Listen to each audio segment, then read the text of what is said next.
Ada sih orang yang mengatakan animasi itu kan ilmu ya, bidang yang tidak terbatas. Batasnya hanya inspirasimu. Saya bilang gundelmu amok. Karena kan gini, dia punya batasan teknologi dan budget. Animpiade Animation for All. Dari 2012 itu berapa orang mulai untuk memproduksi?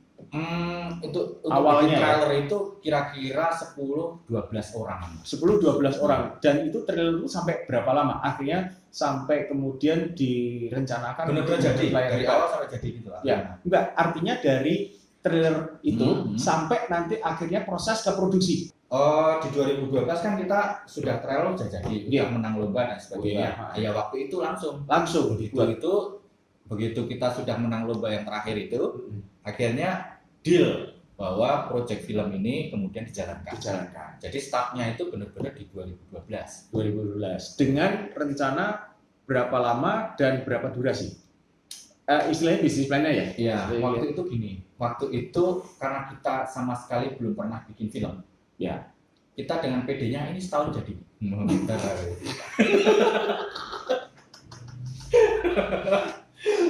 Itu tahun 2000 aja ada Toy Story aja dibuat berapa lama? Ya, kita sama sekali nggak ngerti itu. Oke, setahun jadi. Optimis kan ya? Enggak. Karena memang harus apa ya, developing. Dan dengan rencana berapa durasi filmnya pada waktu itu? Durasinya merencanakannya pokoknya 1,5 jam lah. 1,5 jam berarti kalau 1,5 jam 90 menit ya? Ya, 90 menit. Akhirnya jadinya finally berapa? Jadinya 93 menit. 93, oke lah. Ya, 93 menit. Oke. Nah, yang tadinya hanya proyeknya hanya setahun, ternyata enggak. Setelah kita jadi tahu ketika, ternyata ini enggak bisa nih dikerjakan setahun gitu kan.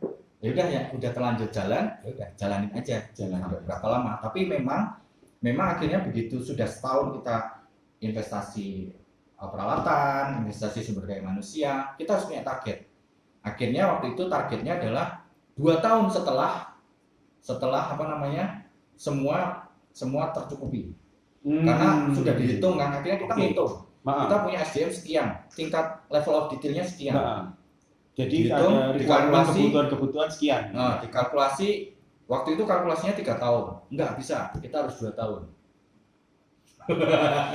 Akhirnya yang terjadi kita main teknologi.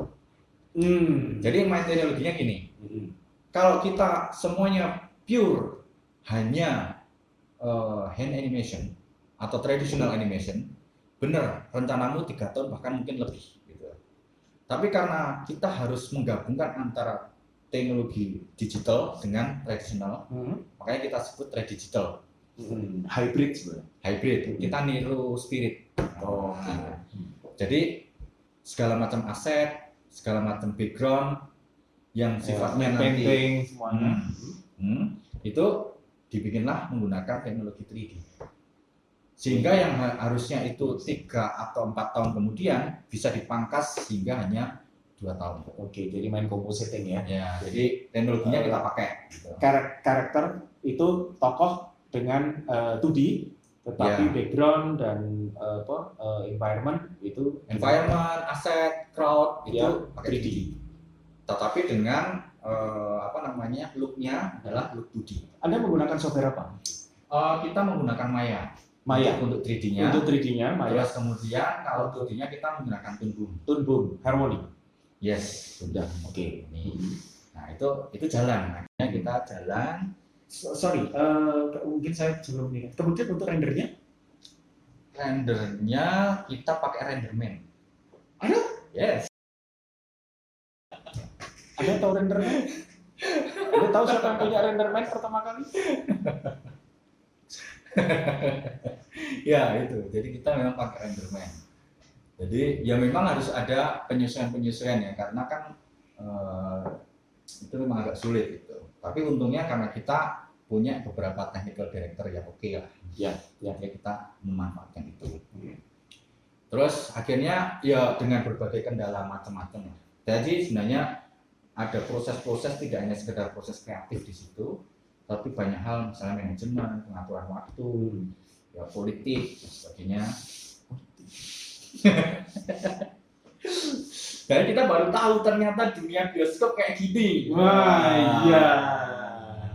Oke, tapi sebelum itu sebelah mana? Jadi proses produksi artinya praproduksi, produksi, kemudian pasca produksi artinya totally jadi berapa lama untuk Pokoknya sebelum total sampai mastering ya? Total sampai jadi sampai mastering, kita masteringnya di Singapura dan Thailand ya. Jadi kenapa Singapura kita? Ya itu dia.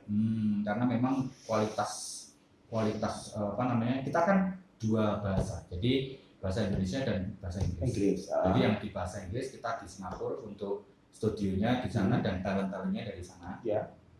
Kalau yang untuk bahasa Indonesia kita punya studio dubbing sendiri dan satunya juga bersama dengan Jakarta. Oke. Kalau ke Thailand itu proses post produksi karena kita percaya sebelum film tayang itu keamanan data dia jamin. Jadi ada NDA bahwa sebelum tayang di bioskop dia jamin bahwa ini tidak akan bocor. Oke. Kenapa nggak di Indonesia? Apakah tidak bisa atau karena Bisa. bocoran Di Indonesia bisa, cuma kita masih takut dengan masalah itu kebocoran. Jadi Tantangan film juga belum ini. tayang, tiba-tiba sudah di mana-mana. mana-mana. Oke. Kemudian untuk teknologi dari soundnya, Ya. apa yang digunakan untuk di? Jadi kita waktu itu kan survei. Ya. Jadi ngelihat data bahwa yang survei bukan kita, sorry. Jadi kita melihat berbagai macam data, ternyata suara sangat berpengaruh terhadap penonton bioskop. Makanya kenapa saya tanyakan. Ya, makanya kemudian kita sepakat untuk menggunakan teknologi Dolby dengan 7.1 surround system. Jadi, Oke, it is a regular di mana beberapa studio yang menggunakan itu. ya, tapi tidak waktu itu kan.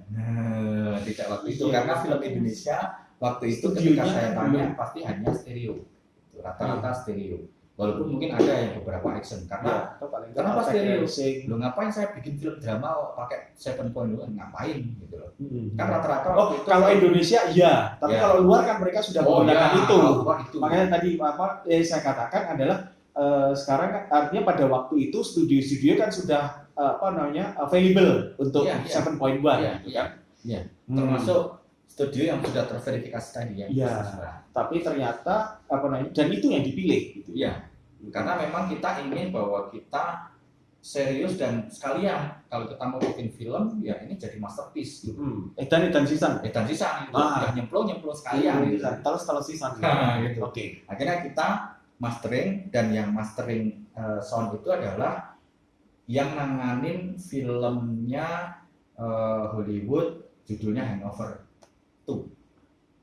Jadi film Hollywood Hangover 2 itu yang nanganin sound system teknologi digital. Jadi raw datanya tetap kita kan itu asli buatan Indonesia. Jadi raw datanya penyusunan, ilustrasi dan sebagainya. Cuma ketika di sana untuk mengkomposisikan file-file itu yang nanganin Hangover 2. Oke, jadi itu untuk sound istilahnya soundnya ya, sound dan musiknya. Musiknya, artinya Anda menggunakan istilahnya orkestra atau digital saja?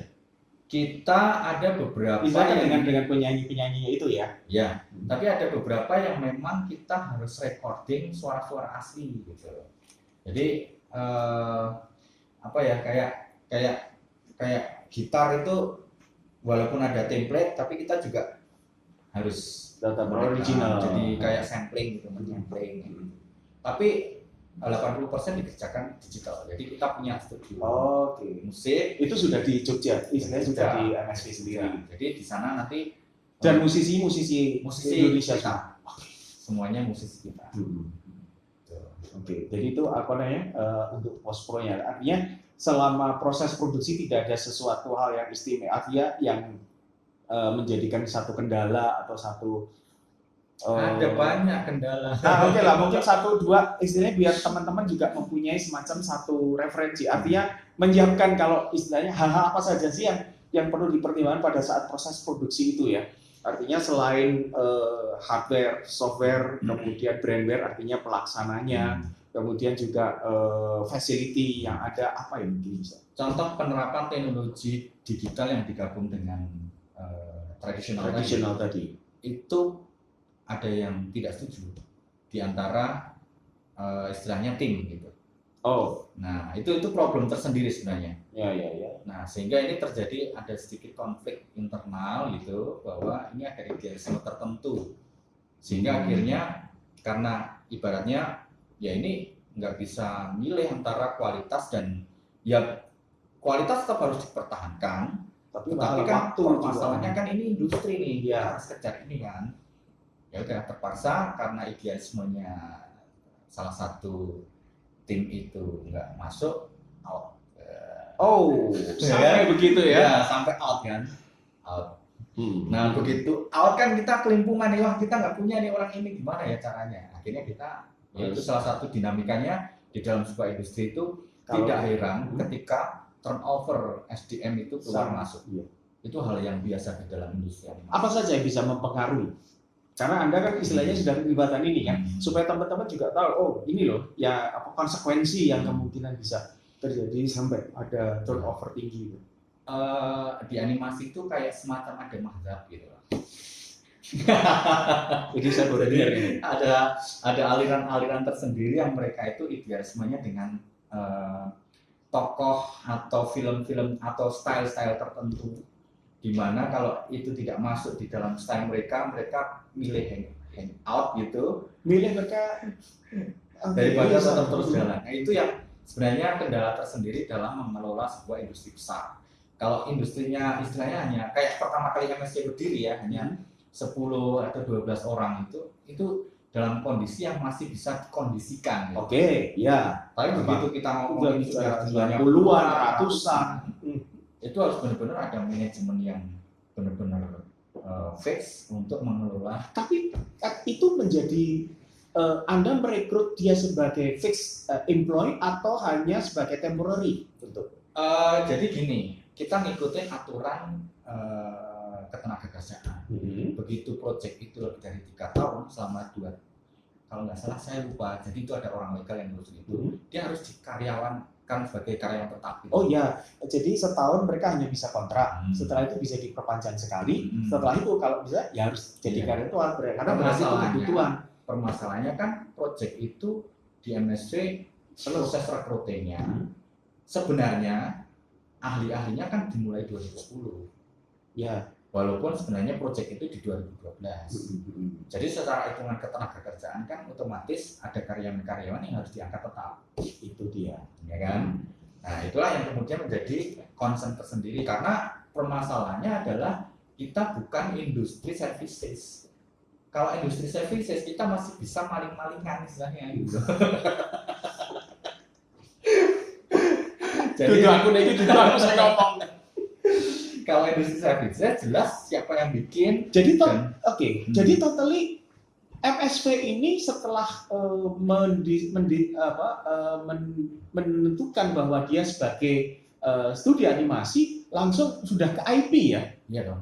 Jadi tidak ada services ya. Artinya kalau beberapa teman-teman yang saat ini studio itu kan mereka services, kan walaupun punya idealisme juga untuk menjadi IP, kan mereka istilahnya nyelengi, istilahnya menabung untuk nanti kemudian. Ini sudah totally langsung, tetapi karena mempunyai seorang investor yang memang model bisnisnya beda. Benar. Model bisnisnya beda. Jadi ini tidak bisa diterapkan di semuanya. Benar. Tapi proses produksinya, proses kreatifnya, itu proses sama. manajemennya mungkin semuanya sama. Tapi kalau model bisnisnya mungkin bisa berbeda. Oke. Jadi artinya dari ratusan itu bagaimana? Artinya selain tadi masalah turnover tadi yang tinggi, kemudian bagaimana itu mengatasinya? Mengelolanya kita gimana caranya mereka nyaman di situ. Berarti harus ada benar-benar kita punya HRD yang keren gitu. Nah, kita bikinkan program-program yang sifatnya ya gimana caranya mereka lebih seperti tinggal di rumah. Mulai dari pembangunan studionya, bentuknya, kemudian dari fasilitas-fasilitas yang ada. Kapan-kapan kita akan main ke studio MS. Ya. Jadi kemudian kayak semacam program-program refreshingnya seperti apa, program training seperti apa. Jadi misalnya gini, misalnya karyawan gajinya standar, gitu. Tetapi dia untuk kesehatan Ada misalnya benefit lain gitu ya. gitulah. Jadi hal-hal yang semacam itu yang kita kemudian kembangkan. Walaupun itu juga tidak mudah karena kembali lagi ke idealisme seni atau kreatif. Orang kreatif itu kadang dia nggak melihat nilai uang gitu. Nah itu dia. Tapi lihat hati. Aku pokoknya idealismenya ini nih. Kalau nggak ini ya udah aku jalan lain. Nah, kayak gitu. Itu beberapa selain kendala teknologi, artinya Ya kita seperti tadi ya. software.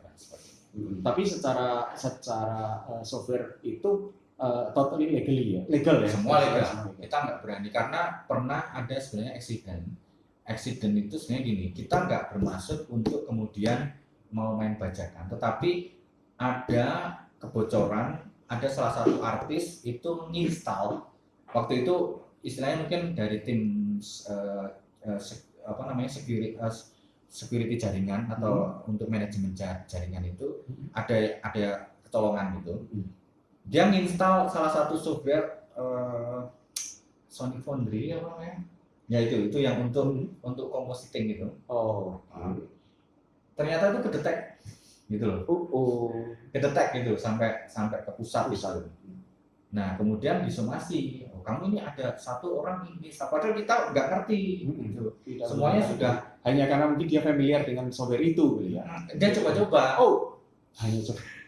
Dia hanya coba-coba gitu loh. Pengen belajar coba-coba gitu loh. Akhirnya dengan kondisi itu akhirnya kita kena tuntutan. Ya udah terpaksa akhirnya beli. Dengan daripada kita harus bayar rendah, lebih baik akhirnya kita beli yang sebenarnya kita tidak butuh. Walaupun pada akhirnya sekarang ini ternyata betul. Tapi bagus lah dari pengalaman itu. Akhirnya kita kan evaluasi, ternyata ini ada bocoran di tingkat keamanan ini. Akhirnya kita ubah semua sistem. Jadi pembangunannya itu benar-benar tidak hanya pembangunan kreatif, tapi benar-benar dari manajemen, dari teknologinya, infrastruktur. Itu dia. Makanya ini kan sangat complicated sekali gitu. Kalau ngomongin industri. Ngomongin industri kan, apalagi sudah dibicarakan IP kan tadi. Ya. Oke. Nah, satu hal lagi yang ingin saya konfirmasikan, Pak. Dalam satu proses industri karya, terutama layar lebar, itu biasanya saya membaca dari satu referensi itu. Karena Anda yang istilahnya juga berpengalaman, beberapa satu karya atau satu layar lebar itu biasanya mempunyai beberapa director istilahnya. Artinya ada seorang lead mungkin ya, dia sebagai directornya yang disebut sebagai director, tapi ada juga ada art director, kemudian ada animation director, bahkan tadi Mas Ari sudah nyebut ada technical director. Ya, berarti kalau orang kan bingung loh, ini directornya ada berapa sih sebetulnya, gitu lah. Nah, mungkin bisa memberikan semacam satu describe bagaimana tugasnya apa itu technical director. Jadi sebenarnya industri film animasi ya tidak beda jauh sih dengan film-film live biasa gitu. Jadi seorang sutradara itu ibaratnya kalau di dia perusahaan ya berarti direktur utama. Nah, direktur utama kan pasti punya, pasti kan dia punya direktur keuangan, punya direktur produksi, punya macam-macam lah. Sama dengan industri animasi, jadi dia membutuhkan orang-orang yang memang ahli misalnya di animasi, kemudian dia ahli di sinematografi, dia ahli di technical untuk karena kalau saya mau mengatakan bahwa ketika kita berkecimpung di dunia animasi, terutama animasi 3D, 70-80% adalah teknologi dan 20% sampai 30% itu kreatif. Iya. Jadi itu yang kemudian bahwa unsur-unsur teknologi itu sangat-sangat dominan di dalam industri ini. Makanya teknologi yang dipakai juga bukan teknologi biasa, tapi high tech, high teknologi. Jadi teknologi yang sangat tinggi dan mahal, relatif mahal, kayak gitu. Jadi tetap butuh yang namanya ada animation director, karena dia harus, nggak mungkin dong saya sebagai sutradara harus cek ini sudah sama nggak sih dengan 12 prinsip animasi, enggak, itu tugas dia. Tugas dia. Oke. Jadi kalau dia mau preview itu udah beres duluan. Sebelum di review ke Sebelum. lead-nya. Karena saya sebagai director itu hanya 3 utamanya yang harus saya cek Oke, apa itu? dari karakter, motif, substack, Oh, substack. kemudian yang ketiga adalah sebentar, motif, substack, satu lagi lali. Bentar. Oke. Jadi motivasi, nanti motif itu artinya satu orang karakter untuk melakukan tujuan tertentu, untuk melakukan adegan tertentu dia harus mempunyai tujuan. Ya, dan Harus itu yang konsisten kawan. konsistensinya.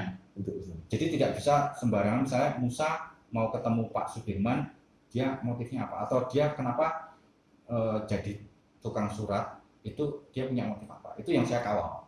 Tapi animasi Musa harus selesai di animation director. Jadi saya tidak perlu harus, oh ini jalannya masih tidak sesuai karakter, tidak sesuai dengan prinsip animasi, enggak.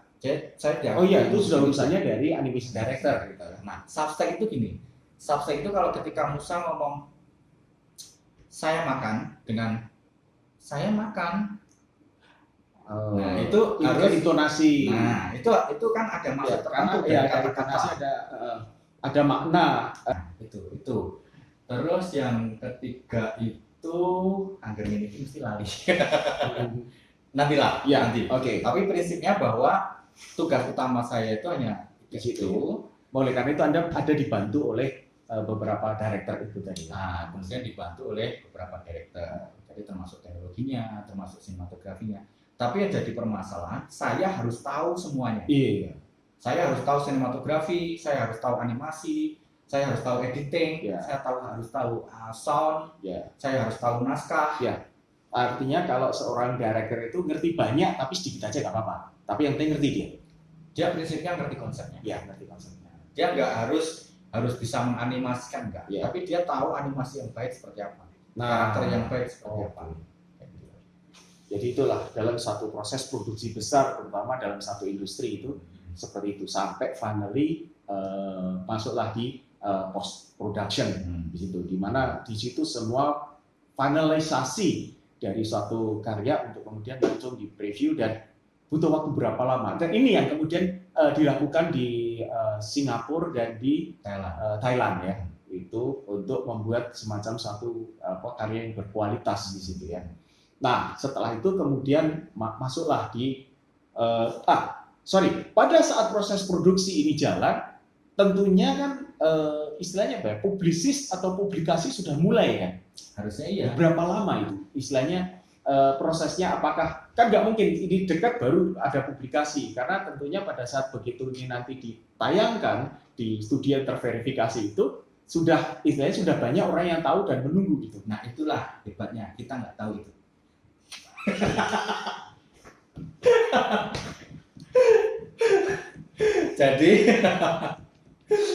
jadi benar-benar kita ngiranya gitu ya, ketika kita tayang di bioskop itu udah urusan bioskop.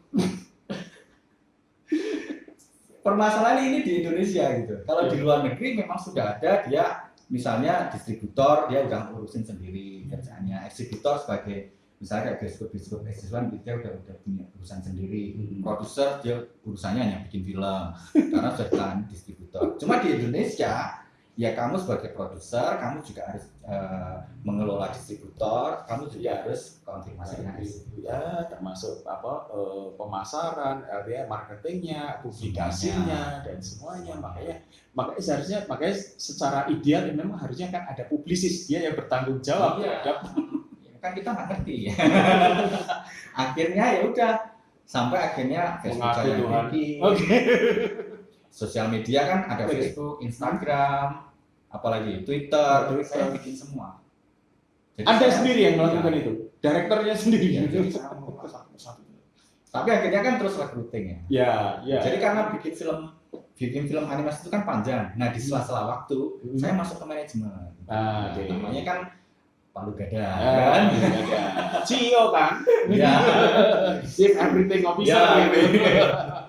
Itu di awal-awal kayak gitu. Jadi tapi sekarang semua sudah ada timnya sendiri ya. Nah, semoga nanti di Ajisaka itu kita udah belajar dari Battle Surabaya. Ada film baru Aji Saka. Rencana rilis kapan itu?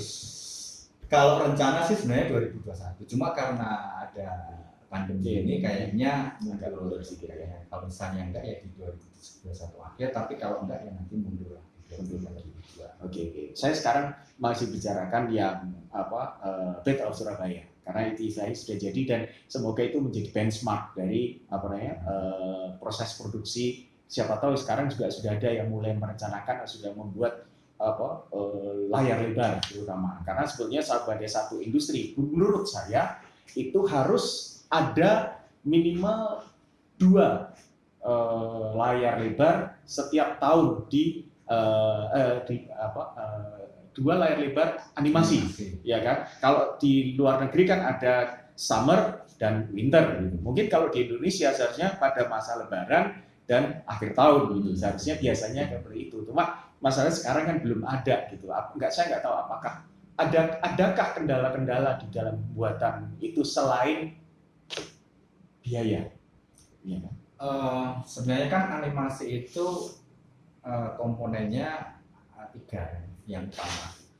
Jadi kalau kita ngomongin segitiga piramida itu komponen 1 adalah di teknologi. Artinya ini nanti waktunya dengan time dan ini adalah waktunya cepat, biayanya murah atau mahal dan kualitas. Nah, kualitas urusannya dengan teknologi, SDM dan sebagainya. Nah, segitiga inilah yang kemudian prosesnya akan saling berkaitan, mempengaruhi. Sedangkan kita kondisi di Indonesia ini kondisinya belum katakanlah ini sudah mulai bangkit gitu. Tapi belum benar-benar 100% bahwa ini jaminan. Contoh kayak di negara-negara luar yang sudah sekian puluh tahun bergelut di bidang itu. Tetapi kita tetap optimis bahwa animasi Indonesia nanti juga akan bisa cepat ketika semua orang punya awareness yang sama. Terutama kan tadi saya bilang bahwa kalau kita ngomongin tentang industri animasi 70-80% itu adalah teknologi. Makanya yang bisa mempercepat sebuah proses penyelesaian film animasi adalah teknologi. Jadi teknologi di mana peran orang-orang informatika, peran orang komputer dan sebagainya itu sangat berpengaruh terhadap penyelesaian. Jadi artinya pipeline-nya lebih artinya dulu animasi yang totally seniman yang bermain di situ, yang berperan di situ sekarang sudah beralih ke artinya sudah mengarah ke teknologi, artinya karena digital, karena mereka semua sekarang sudah harus istilahnya harus menggunakan digital komputer ya. Tetapi basic seninya tetap harus ada. Orang teknologi pun harus punya sense seninya sendiri. Iya. Seperti apa yang dikatakan oleh Pixar pendiri John Lasseter ya. Teknologi inspire arts, arts challenge teknologi ya kayak gitu. Jadi saling berkaitan. Cuma kalau saya sendiri pengalaman saya bahwa teknologi itu akan sangat berperan cukup besar. Karena biasanya seni itu masuknya di masa-masa praproduksi itu benar-benar itu hampir 80 dibalik ya, benar. Itu karena dia melihat desain, cerita itu karena seperti tadi dan juga saya memang film animasi kuncinya kan 2 itu tadi, cerita dan visual gitu ya. Dan ini bisa dilakukan oleh seorang seniman dan di situ lagi praproduksi 80% memang ada di situ. Tetapi di produksi balik teknologi yang lebih dominan. Jadi artinya lebih banyak mereka tadi berarti bisa jadi nanti mereka sudah seorang animator sudah nggak perlu harus bisa gambar gitu ya, karena mereka sudah bisa memanfaatkan itu. Dan istilahnya kalau di animasi, apalagi sekarang kan mengarah ke animasi 3 dimensi, mereka sudah pakai model sudah dibuat di praproduksi. Artinya mereka kan tinggal menggerakkan atau menghidupkan saja. Dan prosesnya industri animasi contoh kayak 3 dimensi itu kalau kita mau mengibaratkan kayak arsitektur. Jadi ketika gambar sudah dirancang dan siap dibangun, itu tidak boleh dirubah. Oh iya, benar. Itu Kadang ada nih, kadang ada. Nah, itu yang kadang-kadang banyak, dan pada waktu saya menjalankan satu produksi juga begitu. Karena harusnya kan dari praproduksi jalan, sudah begitu praproduksi selesai. Kalau bagi saya praproduksi itu adalah storyboard dan model, desain, karakter semua sudah ada, masuk ke production. Itu nggak boleh lagi masuk ke praproduksi karena berarti mundur. Apalagi di editing ini, kalau di post production itu biasanya sudah di production, waduh ini kayaknya desainnya kurang atau ada ini harus mundur. Oh ini kayaknya ditambah loh, kemarin nggak ada kok, tiba-tiba minta ditambah. Nah ini kan otomatis kan harus Di live shoot boleh. Oh Kita iya. ambil stock shoot. Di animasi kita ngomongin ini buat stock shoot, kita bisa diajar animator. Oh iya. Iya lah, berarti kan harus mengulang lagi atau paling nggak menambah kerjaan lagi kan ya. Kayak gitu, dia akan sakit hati karena dia udah bikin kemudian itu dibuang. Nah, itulah sebenarnya hal-hal yang kita di dalam mendirect animasi itu harus tahu tentang perlakuan-perlakuan seperti itu. Ya. Jadi ada sih orang yang mengatakan animasi itu kan ilmu ya, bidang yang tidak terbatas, batasnya hanya inspirasimu. Saya bilang gundelmu amok. Karena kan gini, dia punya batasan teknologi dan budget. Iya. Nggak bisa kita sembarangan, kita udah ini desainnya gini. Makanya saya juga buat aturan mas, kalau di animasi itu buat aturan. No take two. Apa tuh? Ya nggak ada take kedua. Kalau live shoot kan kita boleh mau take 2, take 3, take 5, take berapa aja boleh ya, tinggal pencet-pencet gitu aja. Lah kalau animasi namanya take 2 kan berarti membuat ulang kan itu. Ini nggak boleh. Jadi harus benar-benar fix, sudah pasti, dan itu yang akan dibuat. Nah itu tantangan dari Itu ya. director di animasi adalah seperti itu. Jadi dia benar-benar udah harus fix dari awal sampai akhir, benar-benar main di dunia imajinasi. Dan itu ya dia harus tahu teknologi, harus tahu seni, harus tahu ngelola, ya macam-macam. Oke, itulah apa namanya suka duka apa dalam hal atau paling enggak dinamika dalam proses produksi. Nonton animasi